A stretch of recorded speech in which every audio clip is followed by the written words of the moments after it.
Iniciamos esta semana como con una mirada diferente con respecto a nosotros mismos y a lo que podemos hacer con nuestra observación, con nuestra autorregulación en tiempos en donde siempre estamos acelerados, en donde hay tantas exigencias propias, por ejemplo, o de nuestras profesiones y en donde tal vez la aceleración es el común denominador y la desaceleración es ya un tema extraño. Y hoy entonces vamos a hablar sobre la importancia del mindfulness en tiempos de hoy, o los beneficios del mindfulness, y también entender dónde es que sucede esa atención plena. Y vamos a hablar con Andrea Pareja. Ella es instructora de mindfulness desde el 2016. Ella tiene una especialidad en esta terapia, si le puedo llamar, y ella me lo corregirá de todas formas, y esta práctica. Y es una práctica que nos ayuda también a conocernos y a trabajar en nuestros propios estados de ánimo incluso, y mentales también.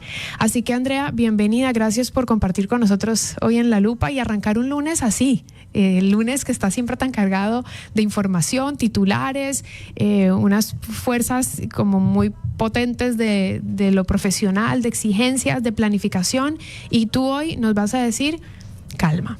¿Qué es el mindfulness? Bienvenida. Muchas gracias, Clara María, por tu invitación. Bueno, mindfulness es, como concepto, es poner atención de manera intencional al momento presente sin juzgar. ¿Qué quiere decir? Que yo puedo elegir en dónde poner mi atención. Puedo poner mi atención en los sonidos, puedo poner atención mientras como, de manera plena. Puedo poner atención a lo que estoy pensando y poder crear nuevas conexiones a través de regresar de la mente hacia mi respiración, que es la base de nuestra vida. Puedo poner atención a lo que veo, a lo que escucho, a las conversaciones. Entonces es una práctica que para mí es un estilo de vida que se desarrolla a través de un entrenamiento de la mente. Entonces el mindfulness realmente es un entrenamiento de la mente, lo mismo que es ir al gimnasio para sacar músculo o para estar fit. Mindfulness es un ejercicio mental, un ejercicio de atención y de poder crear nuevas conexiones neuronales a través de yo elegir en dónde pongo la atención. Y a partir de ahí empieza el autoconocimiento. Porque si yo no conozco mi mente, ¿cómo puedo yo regresar de esta mente que me lleva a otro tiempo, como el pasado o el futuro, para estar en el presente? Ahora te voy a hacer una pregunta que no tiene que ver con nosotros, quienes no estamos dentro del mundo del mindfulness per se, o tal vez sí lo estamos y no nos hemos dado cuenta, sino de ti y los profesionales que estudian el mindfulness. ¿Cómo se estudia el mindfulness? ¿Cómo trabajas en él? ¿Cómo tú llevas, por ejemplo, desde el 2016 en esta práctica? ¿Cómo vas conociendo esta disciplina? Mira, hay un montón de ramas. Yo realmente empecé por una necesidad personal, aunque el cerebro me ha apasionado desde que soy niña. Y por una necesidad personal encontré mindfulness sin querer en el 2011. En el 2014 hago mi primer curso, digamos, ¿no? Y me di cuenta que si tú no practicas y no creas internamente, creas nuevas conexiones y cambios de hábitos mentales, no hay forma de poder enseñarlo. Por ejemplo, esa es una de las cosas más importantes que yo me di cuenta. O sea, yo tenía permiso para enseñar, el currículum para enseñar, y yo no enseñé hasta después de 2 años, porque tengo un problema con el tema de la coherencia. Si yo no lo he sentido, yo no te puedo enseñar a ti algo que yo sé que funciona, pero que yo no lo he experimentado. Entonces, hay bastantes campos en los que puedes entrar, que es lo que yo he hecho, porque me gusta ir un poco más allá, ¿no? Entonces me he formado también en compasión, me he formado hice un curso que es sensible al trauma, que me fascinó porque es una alternativa para personas que tienen PTSD fuerte. Y voy como entrando en campos que a mí me gustan y obviamente he visto y he palpado dentro de los grupos que doy clases que digamos que los asistentes o los practicantes me enseñan mucho a mí de la práctica también. Yo enseño en base a mi experiencia personal, pero conociendo la teoría, pero la teoría es ciencia. Entonces, un poco preparándome también y conociendo la neurociencia, que es la ciencia que estudia el funcionamiento del cerebro y el impacto de no solo en el cuerpo, que en realidad el cuerpo tiene más impacto en el cerebro que el cerebro en el cuerpo. Lo leí hace un tiempo y me pareció impresionante. Científicamente comprobado. El cuerpo le puede dar la orden al cerebro de estar feliz o triste. Exactamente. Sí. Y no solo es alucinante porque la postura física ya tiene información, que el cerebro lo agarra y dice, esta está triste, sí, pero no estás triste, es la postura. Sí. Entonces el cerebro asume que estás triste y ¡pum!, te manda neurotransmisores para ponerte triste. Creemos que la mente le tiene que decir al cuerpo cómo se tiene que comportar, pero en realidad el cuerpo le dice a la mente cómo va a reaccionar. Exacto, pero tenemos una mente que es charlatana y que tiene, por ejemplo, la mente, el 80% de lo que nosotros pensamos diariamente lo pensamos todos los días. Por lo tanto, si tú te vas a dormir, el cassette pone play, pone stop y en la noche se hace rewind y al día siguiente le pone play. Y todos los días piensas lo mismo. Repite. Justo esta mañana me levanté y me llegó en uno de mis grupos una frase que decía así como piensas, sientes, así como sientes, vibras, así como vibras, atraes. Así que presta atención a lo que piensas. Exactamente. O sea, cuando yo lo he experimentado por mí, porque lo he hecho como experimento. O sea, uno tiene que ser en esta práctica su propio laboratorio, porque yo no puedo meterme en tu mente para yo experimentar lo que tú experimentas. Yo solo puedo experimentar lo que yo experimento y a través de ahí es como, ok, hoy voy a cambiar toda mi rutina, a ver qué le pasa a mi mente. Y es impresionante porque los pensamientos cambian, porque la mente se vuelve como, hoy no hacías ejercicio a las 5, a las 7 te tomas el café, te lavas los dientes después. Entonces, al momento en que tú cambias, el momento que tienes la capacidad de observar a tu mente, te das cuenta cómo este diálogo que va ya en play, automático, interno, inconsciente. Constante. Entonces, lo que hace la práctica de mindfulness es traer del inconsciente al consciente y crear nuevas conexiones neuronales que se producen en la corteza prefrontal. La corteza prefrontal es el conductor de nuestra vida. Es el que toma decisiones, es el que reflexiona, es el que analiza, es el conductor, el ejecutor. Mientras yo no tenga algo consciente, no lo tengo en mi corteza prefrontal.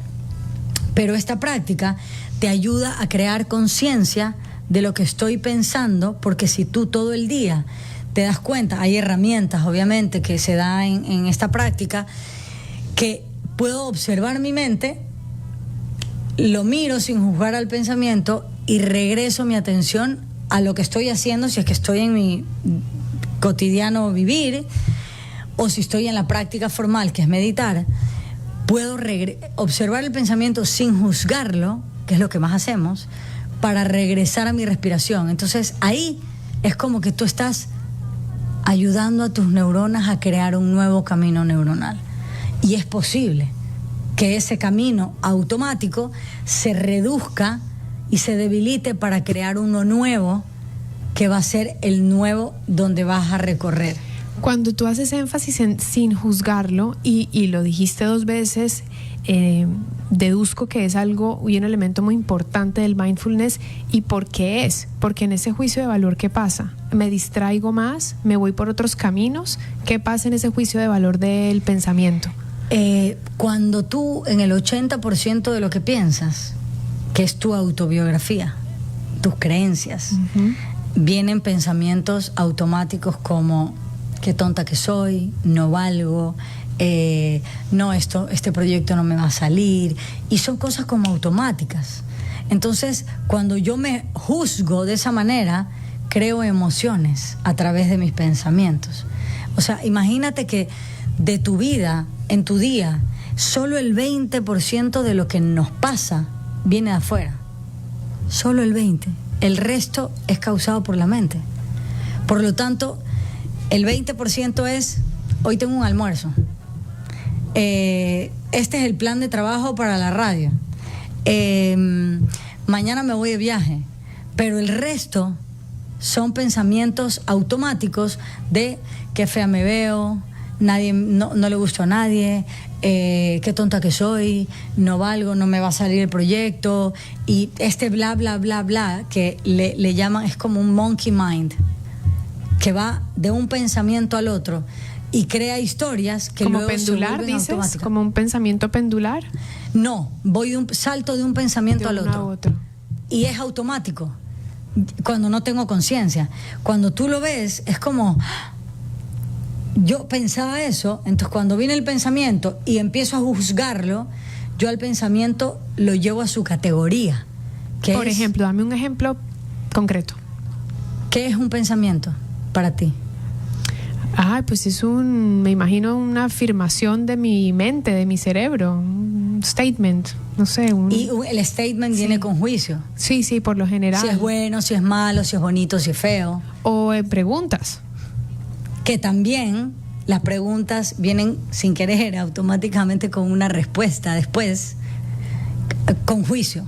Uh-huh. Entonces, cuando yo siempre pregunto en mis talleres qué es un pensamiento, y si tú te pones a pensar, si yo te traigo un conjunto de unos zapatos Crocs, unos Nike, unos Adidas, unos de tacos, unas zapatillas, en conjunto, ¿qué son? Zapatos. Entonces, ¿qué son los pensamientos? No sé. Pensamientos. Ideas, pensamientos. No, son pensamientos. Sí. Y ya, no es más que eso. No es una idea, no es una reflexión, no es un recuerdo. Es un simple pensamiento. Entonces, si yo lo trato como un simple pensamiento, el pensamiento es como, me reconoció que soy un pensamiento. No me dijo feo, no me dijo ándate aquí, no me dijo no quiero que sigas aquí, no me dijo qué bonito que eres. Sí, es como en su estado puro, no juzgarlo. Entonces, bien, cuando lo trato como pensamiento, y que hay 3 clases de pensamientos, uh-huh, el pensamiento es como que me reconoció y se va. Y chao. Y no se convierte en historia. Muy bien, no se convierte en esa historia que nos contamos permanentemente sobre... Y que es repetitiva. Claro. Uh-huh. Que me juzgo, que es que yo dije esto y si no lo hubiera dicho y que hubiera hecho sí. Todo eso es como el rumiar alrededor de ese pensamiento que nos acabaste de describir como el pensamiento puro. Exacto. Sin ese juicio de valor que le ponemos todo el tiempo. Exacto. El mindfulness entonces nos lleva a quitarle toda esa capa de juicio. Exactamente. Esa capa de que nos sirve. Exactamente. A no ser que el juicio sea positivo, ¿puede ser? O sea, puede ser, pero ahí viene también algo que yo siempre digo, que de ese positivismo viene el idealismo. Y cuando por lo menos a mí me ha pasado, y lo he trabajado mucho con esta práctica, el idealismo es lo mismo que el extremo negativismo. Porque el idealismo es una historia que te cuentas perfecta de que tú crees que va a pasar en el futuro. Y nunca va a ser perfecta como tú te la cuentas. Ok, me queda claro. Entonces tenemos al pensamiento puro. ¿Cómo encontrar o cómo eso nos beneficia en el día a día? ¿Cómo eso puede liberar mi estrés? ¿Cómo puede liberar mi ansiedad? ¿Cómo puede liberar el hecho de que todo el día estamos corriendo, pensando en las obligaciones? ¿Cómo el mindfulness nos puede... ¿Y en qué momentos? ¿Cuándo estamos haciendo? ¿Cuándo estamos poniendo en práctica el mindfulness? O sea, a ver, esto es como un entrenamiento de la mente. Es como ir al gimnasio. Para poder lograr hacerlo en el día a día, yo creo que tienes que tener una práctica, ¿no? Que es lo que nosotros ofrecemos, que es un taller de 3 semanas, donde te enseñamos todo lo que tú puedes utilizar en tu diario vivir. Y consiste en observar a la mente y darle un espacio. o su nombre o su lugar al pensamiento, a la emoción, a la sensación. Entonces, ¿qué pasa? En mi diario vivir, digamos, te contaba antes lo de mi caso de un perrito. ¿Ok? Yo pude haber pasado desde anoche hasta hoy dándole a la mente, y la mente llevándome a sentir tristeza antes de tiempo. ¿Okay? Sí, que pues puedes poner en contexto a nuestra audiencia porque no sabe el caso, ¿no? Tengo un perrito que ya estaba muy grave y tenía que tomar una decisión muy difícil. Entonces, normalmente mi mente hubiese estado rumiando, pero no, y juzgándome. No, si haces esto, eres la peor del mundo. Y no, y si haces lo de acá, qué egoísta que eres. Entonces, eso es lo que hace la mente. Ese es su trabajo. Pero en la práctica diaria, o sea, digamos que en el diario vivir, es como, eso es el futuro. Ahorita no estoy decidiendo eso.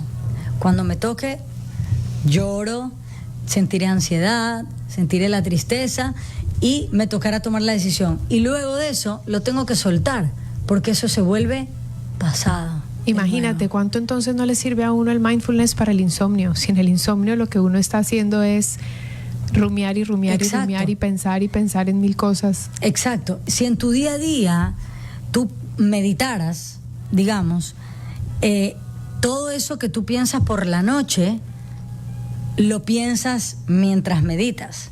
Y como utilizas las herramientas de mindfulness, siempre vas a regresar al presente y vas a cortar el pensamiento. Porque cuando tú lo observas sin juzgarlo y le dices pensamiento, y regreso a la respiración, el pensamiento es como, me reconoció. O sea, yo me lo imagino así como un cartoon, ¿ya? Me reconoció al fin. Al fin no me dijo feo, lárgate aquí. Entonces, el pensamiento se va. ¿Y qué va a pasar? Va a venir otro.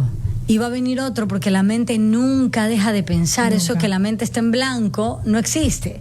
Entonces, cuando tú haces esta práctica diaria y lo traduces a tu vida cotidiana y lo practicas, porque se practica con los ojos abiertos, aquí en la radio, en tu casa,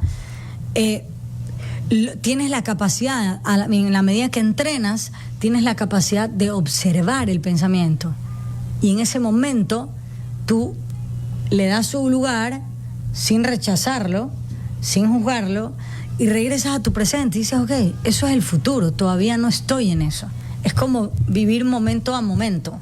Es como esa frase que no la puedo citar en este instante tal cual es, pero tiene que ver con, no es lo que te pasa, sino lo que haces con lo que te pasa. Totalmente. Y eso pasa mucho con las emociones.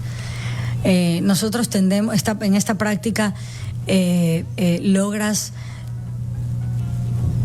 hacerte cargo de tus propias emociones, porque normalmente lo que hacemos es culpar al otro. Tú me hiciste poner brava. Sí. Y el otro, sí, te pudo haber insultado. Claro. Pero el dueño de la emoción eres tú. Si yo te doy a ti la carga o el control o la responsabilidad de cómo yo me siento, yo no estoy siendo dueño de mí. Tú tienes el control sobre mí. Eso me lleva a uno de los 4 acuerdos que dice no te lleves a nada personal. Exacto. No es contigo la cosa. Exacto. El problema es del otro, no es el tuyo. Exacto. Y hay un libro maravilloso que yo siempre lo recomiendo que se llama La bailarina de Auschwitz, de Edith Eger. Ella es una psicóloga que estuvo en Auschwitz y está viva todavía. Tiene 98 años. Y ella en el libro cuenta algo maravilloso. El libro en inglés se llama The Choice, que me gusta más el nombre, porque ella dice que nosotros tenemos la capacidad de elegir qué hacer con lo que sentimos. Entonces ella dice que ella no es víctima de su victimario, porque si ella fuese víctima de su victimario, el que tiene el control sobre lo que ella siente es su victimario. Por lo tanto, siempre va a vivir como una víctima de Auschwitz, cuando en realidad ella es una sobreviviente. Increíble. Ajá. Ese libro, entonces, lo repito porque seguramente habrá alguien que esté escuchando y diga, ¿cómo se llamaba? En inglés The Choice. En español se llama La bailarina de Auschwitz. Muy bien. Buenísimo. Sí. Pregunta con respecto al mindfulness y los niños. ¿Se puede usar esa práctica o aplicar esa práctica en los niños o adolescentes? Es maravilloso, es maravilloso. Nosotros con Metaconciencia, que es un centro con el que estamos con Marta Martínez, que ella es psicóloga, ya estamos en 2 colegios. En Logos Academy, que estamos desde el 2021, o sea, este es el 2º año lectivo que 1.004 niños meditan al mismo tiempo, todos los días. Y ahora estamos terminando nuestro proyecto en el Colegio Menor, de aquí de San Borondón, y los resultados son maravillosos en niños. O sea, entras a las clases, los ves, escuchas los reportes que dan, de qué sienten, y tú dices, es que esto debería ser una materia. Claro. Y eso es lo que nosotros estamos tratando de impulsar, porque creemos que hoy en día, con la cantidad de depresión y ansiedad que hay en niños y adolescentes, que es alarmante, si los colegios no toman esta iniciativa, porque pasan más del tiempo que en su casa, pasan en el colegio, vamos a tener niños en poco tiempo mucho más ansiosos y mucha más depresión que hay hoy. Entonces, digamos que estamos nosotros tratando de impulsar esto a que los niños practiquen, que los profesores se comprometan, porque también es para ellos la práctica. Entonces, ahí es cuando va la coherencia, lo que tú decías. No tiene sentido que el profesor le enseñe o lo haga con los niños si el maestro no está embebido en esta práctica. Exactamente. Muy, muy interesante.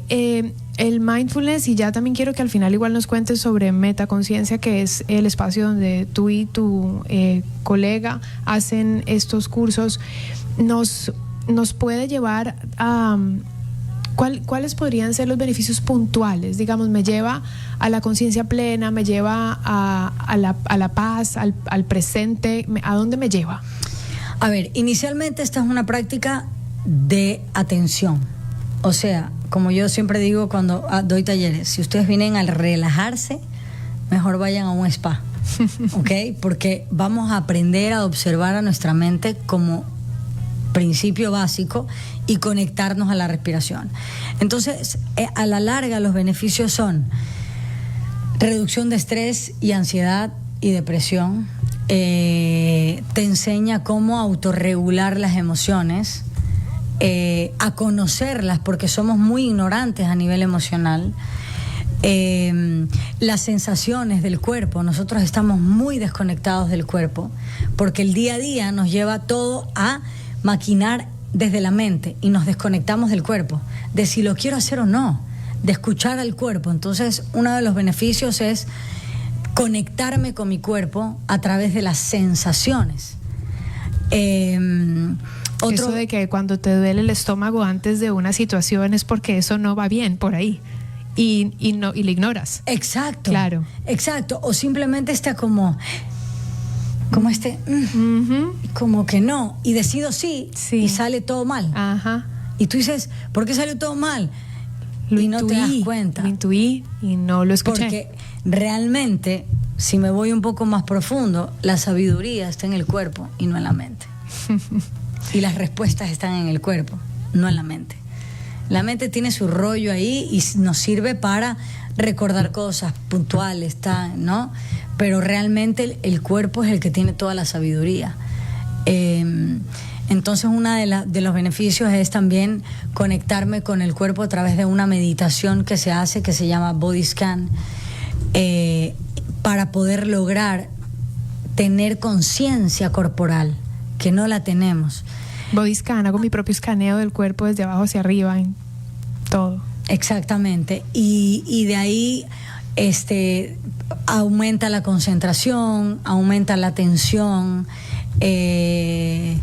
Tengo la capacidad también de comunicarme asertivamente, porque hay una práctica que se llama Mindful Conversation en el taller, y realmente te das cuenta que nos desconectamos también de los demás, porque yo quiero ser el primero, a mí me pasó lo mismo, y yo cuento mi historia e interrumpo, ¿no? Y darme cuenta de estos patrones que tengo ayuda a poder crear una pausa.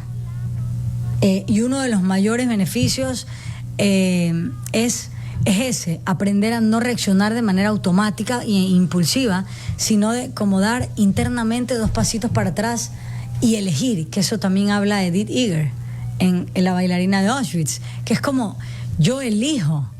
O sea, la verdadera sabiduría está en la elección, en la libertad. Cuando yo reacciono, no soy libre.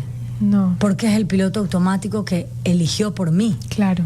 Entonces luego me arrepiento, siento sí. culpa, la gente se resiente porque dije algo impulsivamente. Y tengo vergüenza. Entonces vienen estas emociones que son mucho más difíciles de autorregular y que la mente lo repite. Qué bestia, ¿por qué hiciste esto?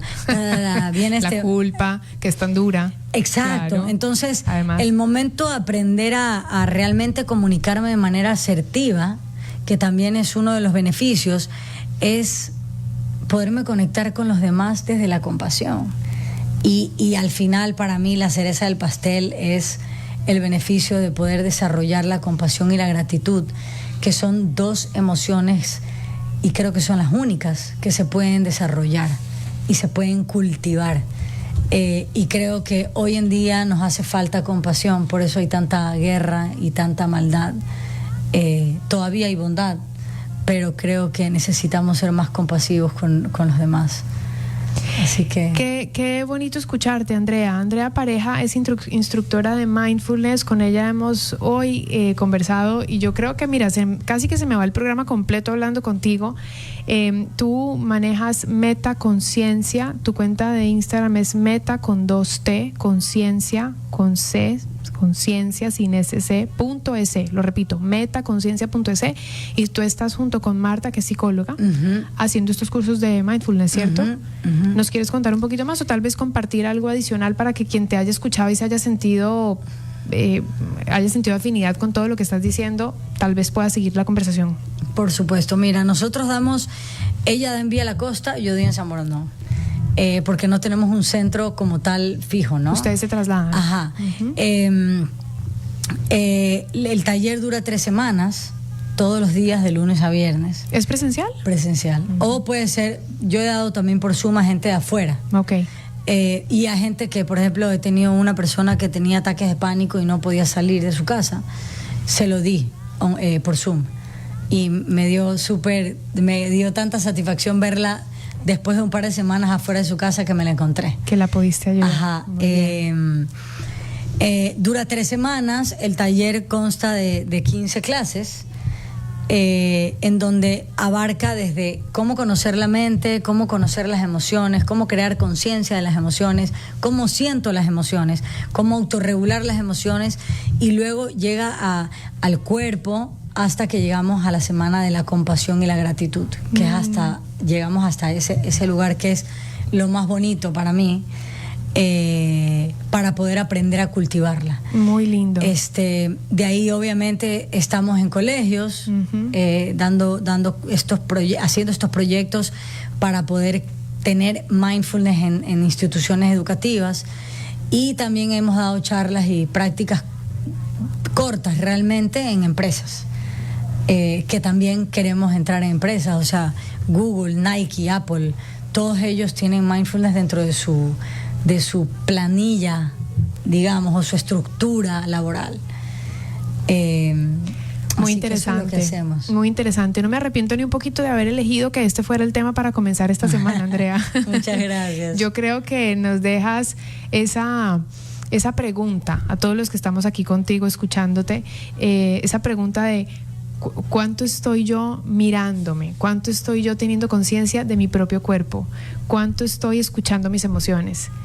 ¿Cuánta compasión estoy teniendo a diario? Creo que nos dejas un montón de preguntas y te lo agradezco. Bueno, qué pena que Marta no pudo venir porque me hubiera gustado también conocerla, pero la saludas, y espero que podamos más adelante conversar también con ella, que seguro tendremos más contenido que ustedes puedan compartir. Sí, bueno, hay bastante, es bastante amplio, así qué que chévere. encantada. Me gusta. Y bueno, entonces yo me quedo con eso. El regalo del lunes es la información que nos dio Andrea sobre el mindfulness y sobre la capacidad que tenemos de no juzgarnos tampoco, ¿no?